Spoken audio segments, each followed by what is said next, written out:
көңілдегі сырды көз білдіреді. Еркек сергек ұйықтаса, ырыс бітеді.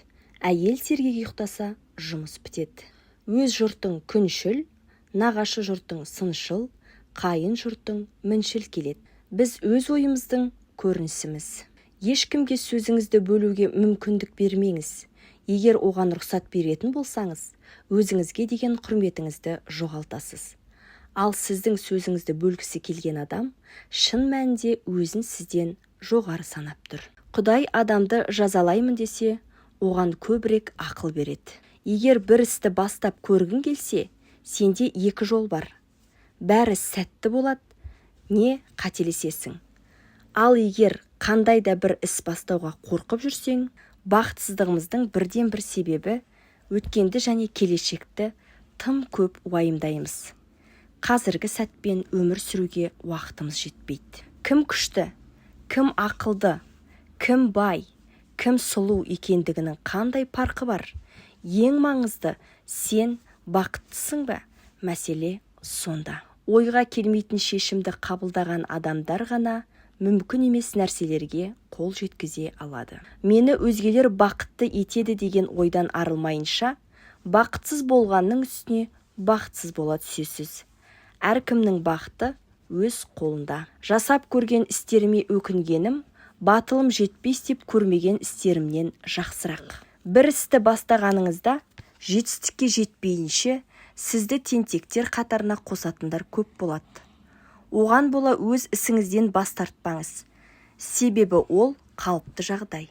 Адамдар көбінесе өз азаптарының себептерін басу үшін күресуден гөрі азап шегуді жалғастыруды жөн көреді. Адам бойындағы ең қымбат қабілет бір сөз жеткілікті кезде екінші сөзді пайдаланбау болып табылады. Онда сенде бір ғана жол бар. Ол ешқашан алға қойған мақсаттарыңа ұмтылмау. Шектен тыс жақсылықты ешкім бағаламайды. Бір істі бастағаныңызда жетістікке жетпейінше сізді тентектер қатарына қосатындар көп болады. Оған бола өз ісіңізден бас тартпаңыз. Себебі ол қалыпты жағдай. Ашуға мінгеніңде қалт, іске қол ұрма. Керісінше, ашуының басылғанын күт.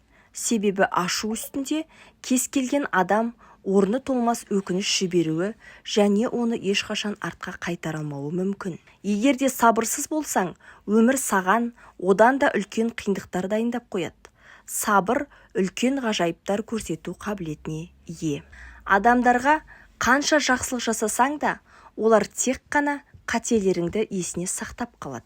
Раушан гүл неғұрлым әдемі болған сайын, оның тікенегі де ұзара түседі. 3 күн қайыр тілеген адам ешқашан оңалмайды. Ерлі зайыптының ортасына есі кеткен түсер. Тек қана 2 кісі сен жайындағы шындықты біледі. Бірі анаң болса, екіншісі дұшпаның. Ең жақсысы үміт қылып, ең жаманына дайын тұр. Өзіңді өзгерту қаншалықты қиын екен ойлап көрші. Ендеше өзгені өзгертуге асығуың қаншалықты дұрыс. Уақыт сенің кім екеніңді көрсетеді. Басқа ештеңе емес. Уақыт ең құдіретті күш. Қаншалық күрессең де, ол бәрібір өз үкімін жүргізеді. Адамның ұяты бетінде, адамгершілігі ниетінде. Әдепсіз бала ауыздықсыз атпен тең. Ақылы бар қария жазып қойған хатпен тең. Өміріңізге қажетті ең жақсы қасиет жамандықты тез арада ұмытып кету. Келеңсіздіктерге жабысып алмай, оны жібере білу. Ренішпен өмір сүрмеу. Тек қана жақсылыққа үміттену. Шын бейнеңді көрсетіп ашық болғаннан адамдығың жоғалмайды. Бақыт дегеніміз жаныңда сені түсінетін адамдардың болуы. Құрметті тыңдарман, қазақша контентті қолдап, арнамызға тіркеле кетіңіз.